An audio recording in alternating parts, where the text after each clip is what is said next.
Hey kids, it's Mr. Fly here, hope you're well. Now, what a busy month November has been here in the UK for all things motorcycle. If you want to get up to date with what's been going on in the world of biking, then stick around, stay tuned. We've got 4 MCNs to go through.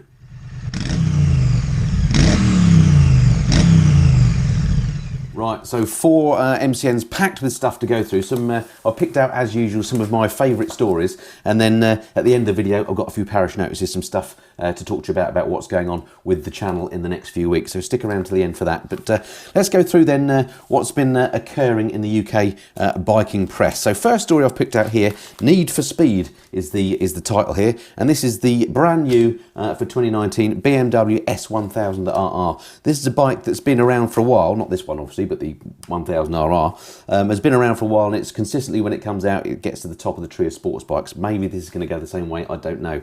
Now, I rode the previous model S1000RR and it was absolutely beautiful. I'm not necessarily a BMW fanboy. I like GSs, as people know, but you know, I try and take bikes on their individual merit. I'm not wedded to any one particular brand. And when I rode the S1000RR, I thought it was a beautiful bike, but it might be, if anything, a bit too perfect, a bit too clinical. Really smooth, really fast, laden with electronics and stuff. And I'm sure the new one is much the same. But the good news, as far as I'm concerned, with this new model is not only has it got a brand new engine in, using the shift cam technology that I thought was just going to be restricted to the boxer engine machines, but no, it's actually the 4-cylinder machine too, so that's great news. But the big thing for me, because I'm a bit of a tart like this, is I think they've just really made the bike look nice now. They've got rid of that asymmetric front end, which was one of my bugbears about the other bike. I just couldn't have lived with that cockeyed look that it had. I know the GS has that, but not on a sports bike. I think for a sports bike, they just have to look beautiful, and that's a big part of it for me. So I think now the S1000RR looks fantastic. I don't think it's quite as nice as the Panigale, but it's certainly up there with the R1, which is my other favourite sports bike in terms of looks, and this thing is just you know, it's really up there with the rest now. So it's got 204 brake horsepower, it's got the fancy BMW TFT on it. I think it's going to be an absolute beast. It's lighter as well. I don't think I've ridden any ride reviews of it yet, so we'll see how it actually does on track and stuff like that. But I'm hoping maybe next year in the summer I can get a bit of a go on one of these when they hit the dealers. As I say, it looks beautiful. I think BMW have done a great job with the restyling, so let's hope it rides as good as it looks, and I'm pretty sure it probably will. So anyway, that was the first story. What do you think of the looks of that? Do you think that's better looking than a Panigale, or better looking than the R1, or I don't know, what do you think? Or is it a bit of a sad loss to get rid of that characterful asymmetric look they used to have before? I certainly love it. I think they've played a blinder there. Okay, second story I've picked out here, Superstar Street Retro. This is my friend Carl Fogarty, him with the eyes. He's abandoned Triumph now and gone over to CCM as their brand ambassador. I guess they were paying him more money. Oh, do I sound jealous there? Yes, I do. I love CCM bikes, as you may be aware. I particularly like their Scrambler variant of the bike. Well, they've come out now with a version of this bike, the sort of Foggy Special. It's sort of a calf racer bike with a little screen on the front. I'm not really a calf racer fan, so I automatically don't like this one very much, which is a shame, because I do like the CCMs generally, but not this one. But anyway, there we go. It's come out as a sort of limited edition 600cc engine. It's very lightweight, 142 kilograms dry, so I'm sure it rides really nicely. 62 brake horsepower, so not going to you know, win any races necessarily, but certainly a fun bike to ride, I would imagine. But £12,500, so 12,500 for a 62 brake horsepower 600cc machine. Just seems a bit expensive to me. I wondered if you thought you might buy one. I'm not too sure who it's aimed at, but in general, I love CCM stuff. Obviously, I wish Carl Fogarty well with his new role there, and yeah, and CCM generally, I think they're great bikes, but this is my least favourite. Again, interested to know what you think. It might just be me and my dislike of calf races, but yeah, no, that was not for me, I'm afraid. Okay, next one. Oh, big news for BMW GS fans. Wild at Heart is the headline here. R1250GS Adventure unveiled. And looking at this first picture I've seen of it, and it was at Motorcycle Live, by the way, not that I saw it there, but it was there. I mean, it looks to me pretty much like the older GS Adventure, which is good news, because I actually like the way that looks. So, you know, why change something if it's not broken? There are some differences on some panels that you can see on this picture here. The great news for me is I had a call earlier this week from my friends at Barnstormer, and they say they've got one of these ready for me to review. So hopefully in the next week or two I'll be riding this, and I will bring you a review as soon as I can of what the new R1250GS Adventure is like. I've just come back literally yesterday from Spain, lucky old me, where I've been riding on tour the R1250GS, the standard model, just to see what that's like when you spend, 7 hours in the saddle, and that video will be coming up soon. So again, if you're a GS fan, stick around, stay tuned to the channel. Loads coming up on the new R1250. But yeah, going to be interesting to see what the GSA is like. I'm expecting it's going to be good. No pricing yet on it, so be interesting to see how much that's going to come out at. Okay. Oh, and then another little story here. Retro revival I've just picked up. Kawasaki have brought out the W800 back. I won't say any more about that because there's more in a later edition of MCN that I'll get to in a minute. But great news for me that Kawasaki have brought the W800 back, which was a sort of bit ahead of its time, I reckon, but we'll talk more about that, as I say. Right, next up, concept bike. Now, you have to be a bit careful with concepts usually, because often they never see the light of day, or if they do, they're radically changed when you actually see them in the flesh. So, but to get around that, this one here, Beautiful Bobber, is the headline, and it's actually Royal Enfield have come out with this concept, not necessarily a manufacturer that you would initially think coming out with really exotic, desirable looking bikes, but this thing, I think, is absolutely epic. Look at this. Go on Enfield, you know you want to release the KX, is what MCN is saying. It's got this stonking great air-cooled V-twin engine in it. It's got a sort of girder front end on the steering. It just looks really, really nice. Harks back to Enfields of old. Royal Enfield are saying this is just a styling exercise. They don't have any plans to make it, which I guess is good of them saying that, because it stops you building up your hopes. But MCN are saying it looks so complete to them, they can't believe they're not considering putting this into production. So fingers crossed, because if that came out, I mean, that is just, to my mind, that's a beautiful looking bike. I've got a bit of a thing about Royal Enfields. I just like the idea of having one. And that really does look nice, but much more about Royal Enfields as we go through the review. All right, and then I think it's the last story from this first paper for the month.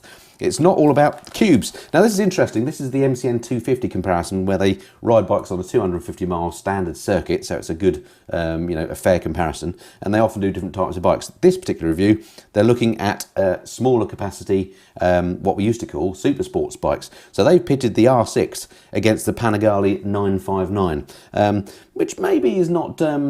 There aren't that many super sport bikes around now, are there? So maybe these are the only two smaller capacity desirable sports bikes they could come up with. But you would think that the 959 is going to be better than the R6, just based on the fact that it's got a bigger engine. And also, the Panigale's 14 grand, or the bike they tested on here is actually 15.5 grand, versus the R6, which was the one they tested 12,750. So the Ducati is considerably more expensive. You would sort of expect it to win, but nonetheless, they did the test.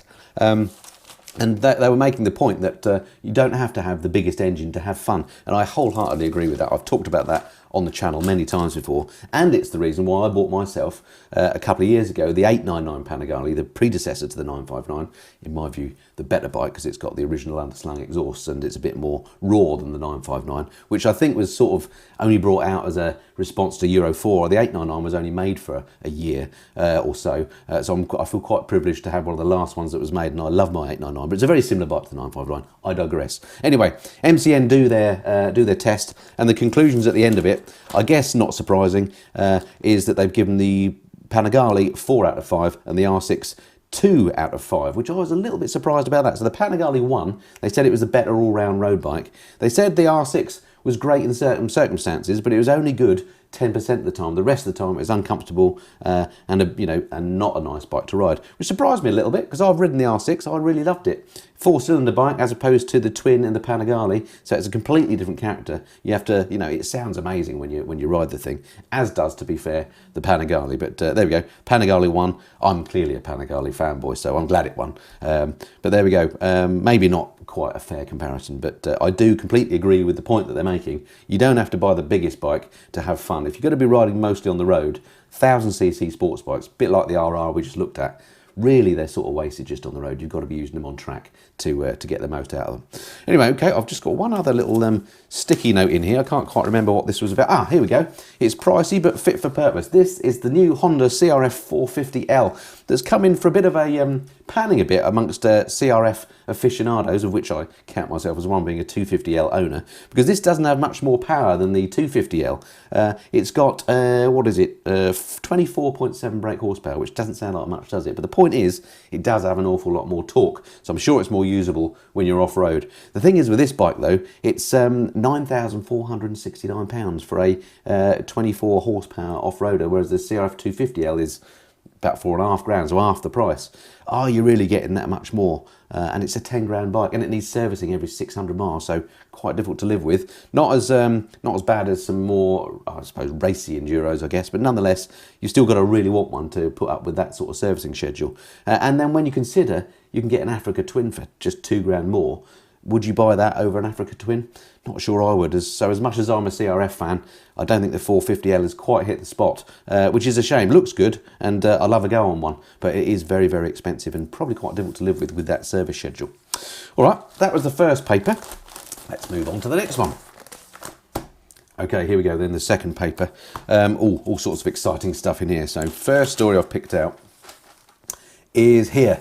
This is the new MV Augusta Brutale 1000, 205 brake horsepower naked bike. Now, if ever there was a bike that's going to be difficult to ride on the road, I suspect it's this one, because again, this thing is going to be ballistic on the road. I love the Brutale, I love all MVs really, and this thing just looks mean. I'm not completely convinced I like the look of it. It's maybe a little bit too Transformer-esque for me. I prefer these smaller Brutales, but the reason why I brought this up is, number one, it's kind of a piece of art. But number two, it's £38,000. That's right, 38 grand. You heard me right, for a naked bike. That is a lot of money, isn't it? I mean, for that money, you can get a very nice Panigale V4R, I think, for that sort of price, or many other bikes as well. I just wonder who's going to buy this. I don't know how many they're making. It may well be a limited edition, I'm not sure. But I can't, yes it is, I've just read here, 300 units it's going to be limited to. So maybe it becomes a collector's item. But it's one of those trinket bikes, isn't it, that no one's really going to buy and ride, I would suggest. But 186 kilograms dry, 998 cc inline 4, so it's not the triple, which is a shame, which is what I liked about the previous Brutales with the 3 pipes up the side. So yeah, 38 grand there, that's way out of most people's league, isn't it? But an interesting exercise in art, if nothing else. Okay, next story pulled up here, and this was one I got very excited about when it broke cover a couple of weeks ago. These new Norton 650cc bikes. I think this could absolutely transform Norton's fortunes. Again, I love the idea of Nortons. I've never ridden a Norton. I'd absolutely love to. But maybe one day I can, I don't know. But these 650cc bikes, they've basically taken half the big sports bike engine and put it into these bikes to make them more affordable and an easier entry level into Norton ownership, or modern day Norton ownership. They look fabulous. There are 2 models. They're called the Atlas, but you can get it in Nomad or Ranger form. The Ranger being a slightly more blingy, more expensive version. But the good news is the Nomad is less than 10 grand. Which is, I mean, less than 10 grand for a new Norton. I think they're playing an absolute blinder here. So really excited to see these. I did actually get to see these at the NEC. More about the NEC show towards the end when I go through some Paris notices. But what beautiful looking bikes. I can't wait to see some ride reviews on these. I think Stuart Garner and the guys at Norton have really played a blinder, because I think these sort of hit the sweet spot personally. Let's face it, motorcycle riding enthusiasts these days tend to be older guys.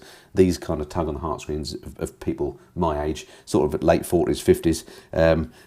Just beautiful, beautiful bikes. Can't wait to see them on the road. How long are we going to wait for them though? More on that later. So there we are. Yeah, I could look at those all day. Beautiful bikes. Nice one. Okay, next thing I pulled up here. Yeah, I said I was going to be more on the on Royal Enfield on this review. Down here, little story. Low cost Enfields at last. Royal Enfield have announced how much they're going to charge for their new Interceptor. This is the 650cc twins we've been promised for ages. I think it might have been 2 years ago we saw these at the NEC for the first time. It may have been a year, but certainly it seems a long time since we've been talking about the Interceptor. I sat on the prototype well over a year ago, I think. It seemed to me to be a lovely bike, and they've come out now at last with pricing. So for the basic bike, £5,500 for a 650 twin. What great pricing. And if you want to go for the slightly more blingy one that's got a sort of fancy glitter paint job called Glitter Dust, that's 5,990. And then there's a Continental GT that's 6,200, its most expensive form. But so think 5.5 grand for the 650cc Enfield Interceptor. Number one, the name is just fantastic, isn't it? Number two, if the production versions are as good as the prototype I sat on, I was very impressed with the build quality. In the past, Enfields have been a bit rough and ready. This thing, though, has been designed by ex-Triumph guys here in the UK. I think it's, again, it's going to be an absolute blinder. And this pricing, fantastic. I'm going to get in touch with my local Enfield dealer, find out if they've got any intel on when these things are going to be available. I had somebody I was talking to, I can't remember who it was, or I read it somewhere, said that we're not going to actually see these until March next year. I don't know if there's any truth in that or whether that's just a rumour, but we keep getting promised and the dates keep going back. It's a real shame. People keep asking me when am I going to ride one. They have had the international launch that they did over in California a while back, but sadly they're not here in the UK yet. I've not been able to ride one, but as soon as I can, you know, I'll bring you a review of that. That's a much anticipated bike. Okay, last story in this paper. Superbike or super naked? Again, one of these MCN 250 tests. I like these. I like the way they do these. Oh, that'll be the phone. Stand by. I'll be back with you in a moment. God, I don't know, real life gets in the way of me MCN review, I don't know, anyway, that's that one dealt with. So yeah, where were we? So the MCN 250, they do some quite good reviews here, as I mentioned before, and this time they've pitted the R1M against its naked brother, the MT10 SP. Now I've ridden the R1, not the M version, and I have ridden the MT10 SP. I love them both, they're both beautiful bikes, they've got great TFTs, the performance is amazing. But the MT10 did somewhat blow me away, I must say. And the thing is, when you look at these two, the MT10 SP is largely similar underpinnings to the R1M, slightly different state of tune, but it's 14,299. The R1M 20,199. So the R1M a lot more money, nearly £6 more in fact.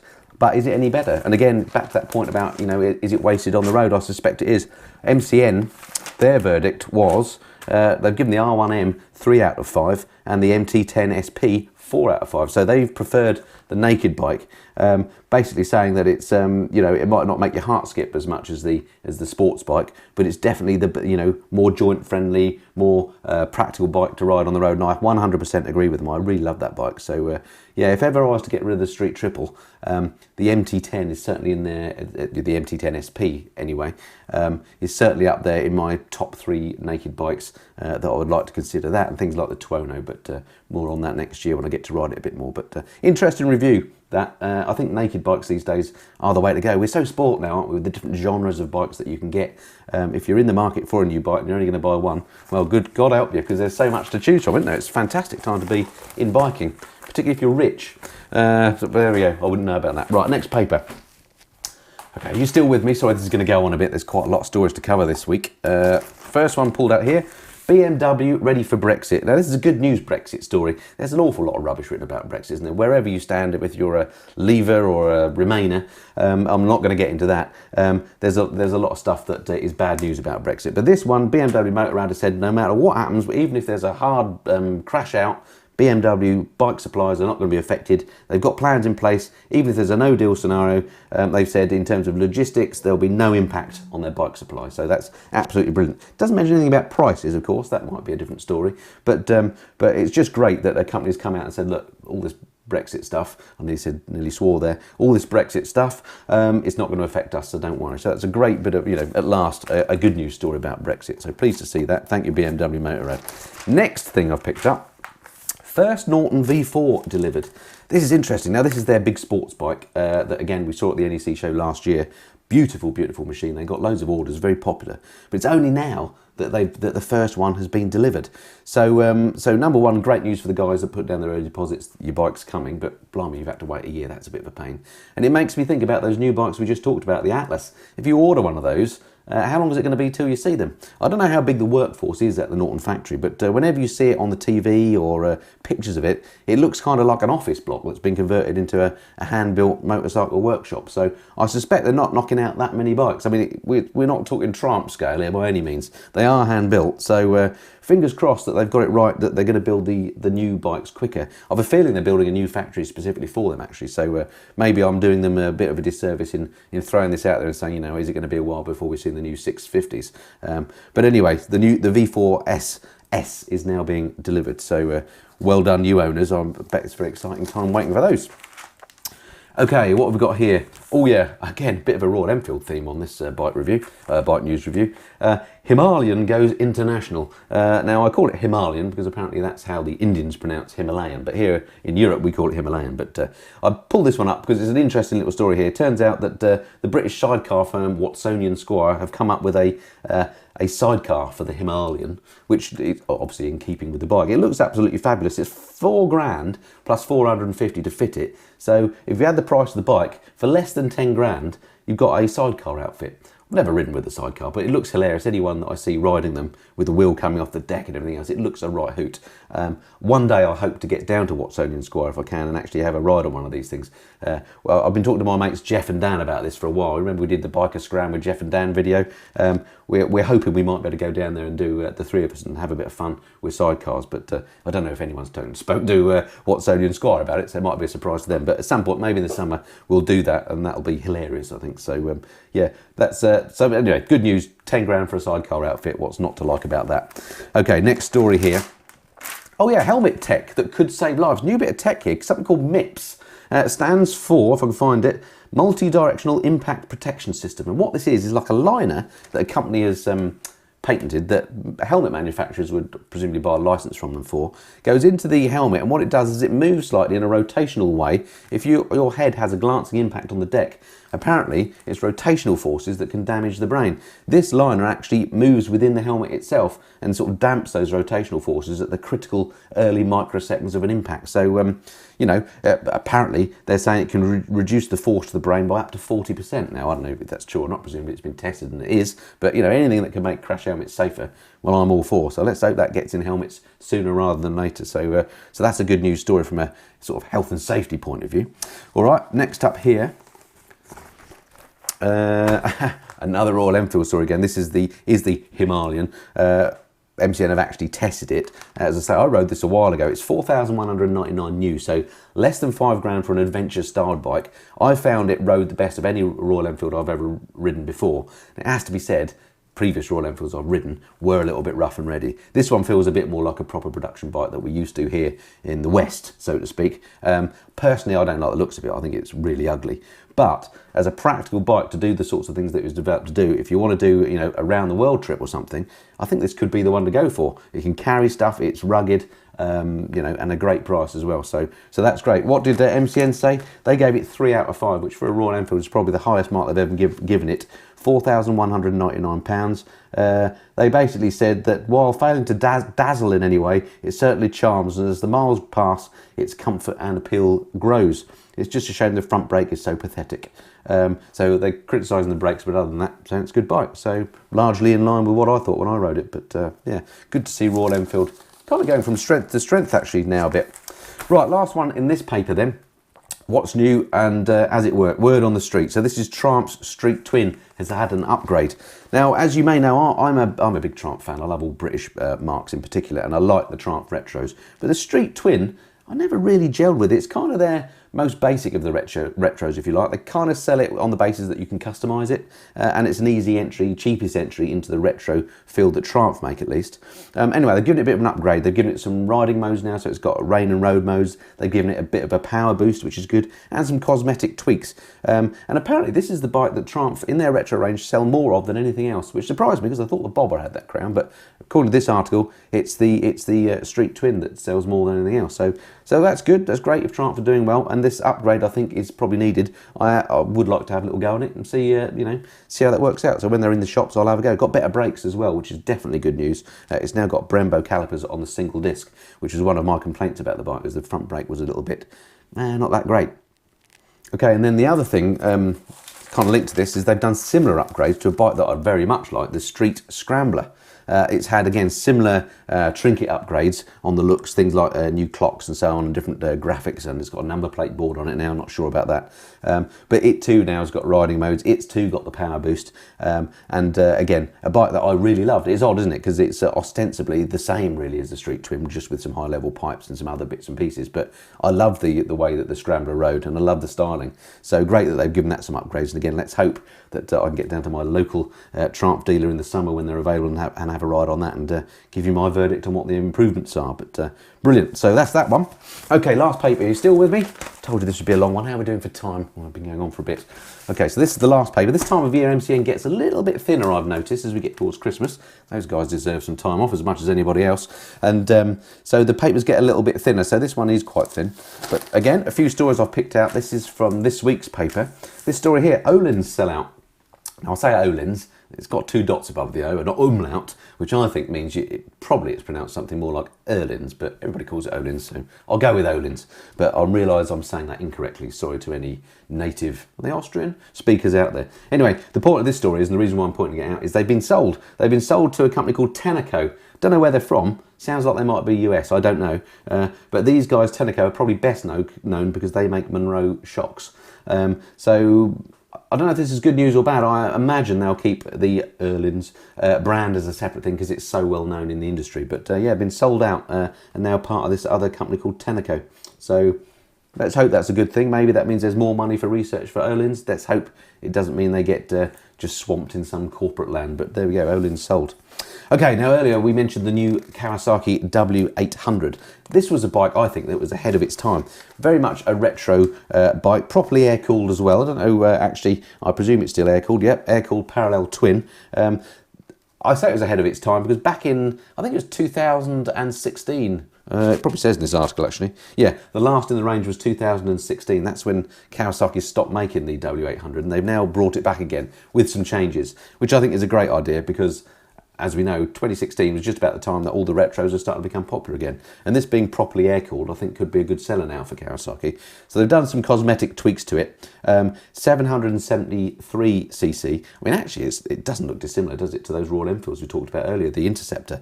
And I think the Triumphs now have moved on a bit. But these look well worth a bash. 47 brake horsepower, LED lighting, ABS been added. Never ridden one, would like to. I'm sort of talking to Kawasaki now. Maybe in the summer I'll get to ride one of these and bring you my review, but really pleased about that because it looks properly retro to me. I love the clocks on it, proper clocks on it. Does it say the price? £8,500 is what they're saying. So again, really good price for that. Would I rather have one of these than the new Street Twin? Similar sort of price? Do you know, I think I possibly would, and I'm a Triumph fan, so it pains me to say that because I like to support British stuff, but the Kawasaki just looks nice, so hopefully I might get a ride on one of those. Okay, Superlight targets TT victory. This is the new top spec Norton sports bike that was revealed at the NEC show as well. It's a 650cc V4 clone, it says here. I love the looks of it, and again, I mentioned before, I love Nortons. Anything with Norton on I'm going to like. But this particular bike, one thing I don't like about it, looking at this picture here, the main picture, that front mudguard, what is going on there? Surely they could have made that a little bit more pleasing to the eye. It might just be the angle of this picture, I don't know, but that front mudguard for me ruins that front end. That is otherwise a beautiful bike. 650cc, 158 kilograms, 19,950 if you want one on the road. Again, not sure how many people are in the market for a 20 grand 650cc bike, but if you've got money to burn, you're a collector and you love British bikes, this is one to maybe go for. 105 brake horsepower. I think it looks really beautiful, except for that front mudguard. And again, would love to have a go. Whether I'll ever ride a Norton, I don't know, but maybe if I keep saying I'd love to have a go, somebody might listen one day. We'll see. Anyway, yeah, lovely bike. And again, let's hope that they can make them quick enough because there will be people that want these. So let's not make them, make them wait a year before they can see it. Okay, and then the last story in this paper. Again, the old MCN 250 test, Zero or Hero. This is an interesting pairing. They put a Zero DSR, which is the fancy Black Forest version, which is their sort of adventure bike, pitted up against a Honda CB500X to really see is, can you, an electric bike, can you live with it day to day compared to a traditional internal combustion engine bike this day and age at the current state of technology. I loved the Zero DSR that I rode. Had a bit of a problem with it, as if you've seen my videos, if you haven't, go back and watch that. I actually came off it, but that's another story. But I thought it was a fab fun bike and almost practical. It was the range that let it down. Now they've done this 250cc circuit on it. 250 mile circuit. Oh, gosh, I'm in demand. I'll be back in a moment, stand by. Right, I'm turning the phone off this time. That'll stop the blighters. Right, yeah. So so they pitted the electric bike against the internal combustion engine, saying, are we at a stage in the electric evolution where it's actually practical to have one? The verdict is, no, it's not. They've given the Zero DSR 2 out of 5 and the Honda 3 out of 5. And when you read the verdict, they're basically saying It's just the range that lets it down. It's a fun bike, but it's a fun bike, they're saying, in the way that a Twist and Go Maxi scooter is. I would think that's a bit harsh because a Maxi scooter doesn't go as fast as the DSR, which is a ballistic bike when you wind it on. But what does let it down is its range. And on the 250-mile circuit, they spent more time waiting for the bike to charge than they actually did on the bike, which is a bit of a shame, isn't it? But there we go. There's no doubt that electric bikes are getting close, though. Another few years, I reckon 5 years, and electric bikes will be there. They've got to get the price down, though. I mean, that Zero DSR, £21,000. The Honda they put it up against, just under 6. That is a big difference. So, yeah, they're not quite there yet, according to MCM. All right, that's it for the papers. Hope that was of interest to you if you've not been up to date on the bike news. A few bits of a few parish council notices to tell you about the channel, just in case you're interested. Some stuff that I wanted to say. Made some notes here just to remind me. First thing was, oh yeah, it's been, not only has it been a big week or a big month for the motorcycle industry, but it's been a big week for me. I passed 25 million views this week, so thank you for watching the channel, and 100,000 subscribers. So unbelievable. Number one, that it happened both in the same week, and also that those sort of numbers now, after 2 years of doing this sort of properly, I've got to that stage. So thank you very much indeed for watching. If you didn't see my 100,000 sub special video, I'll put a card up here. Go and watch that because there's an amazing competition associated with that. Well, it's not a competition, I mustn't say that. It's a free prize draw. It's very simple to enter, and you can win yourself a holiday with Canary Motorcycle Tours, as well as a whole bucket of biking goodies. So do check that video out if you haven't seen it, and do enter that competition. You've got until the 21st of December to do so. So yeah, as I say, check that out. Also the NEC, I mentioned it a few times during the review. I just want to say thanks to everybody that came and saw me at the bike show last Sunday. I was there just for the afternoon. I was there from 1 o'clock onwards, and it was brilliant. Got to meet as many of you as I possibly could. I must just apologise to those of you that tried to see me that couldn't get to see me. I saw a few people kind of loitering about, but there were times when I had a little bit of a, I don't know how many makes a crowd, but you know, there were 8 or 10 people waiting to see me, and I couldn't get to everybody, and some people kind of gave up and went. So I do apologise if you didn't get to say hello, but thanks for coming anyway. Really enjoyed that. Great fun meeting as many people as I could. So thank you for that. We'll see what happens next year. And thank you for everybody that's posted pictures as well. Had quite a lot of selfies and things done, and people posted them on Facebook and other social media sites. Great fun looking at those, so thanks for that. Oh, and while we're talking about the NEC, must just say thank you to my sponsor of this video, Custom Fit Guards. They're the guys that make these earplugs that you see me wear on my touring videos. They were at the NEC as well, and a number of you, I went to see them afterwards, and a number of you made the most of the show offer that we had for 10% off. In fact, some of you were quite cheeky and managed to blag a show discount as well as the Missing and Flyer discount. So well done to you guys. So they had a good show, so thanks for that, and thanks for Custom Fit Guards for sponsoring this particular video. So that's great.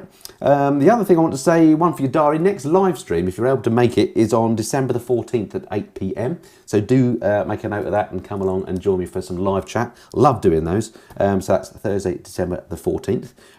Couple of things come out on the channel that you might be interested in. I've got a brand new tour series starting this coming Monday. A cracking one, based down actually in the Canary Islands. I actually ride a bike on Tenerife. I've never been to Tenerife before, but did a cracking tour quite recently down there. So it's a 3-part series starting on Monday. If you like my tour series, that one's coming then, so watch that. And then while we're talking about riding in exotic places, last night in fact, got back from Spain, where I've been riding, as I mentioned before, the R1250GS with my friends down at Toro Adventure. So if you're interested in the R1250GS, as soon as I can get that edited, it's in the can, just a bit busy at the moment, but as soon as I can, I'll get that edited, and I'll get that video up. So if you're interested in the R1250GS, do watch that video as well. And as I say, hopefully, fingers crossed, we'll be getting the GS Adventure soon.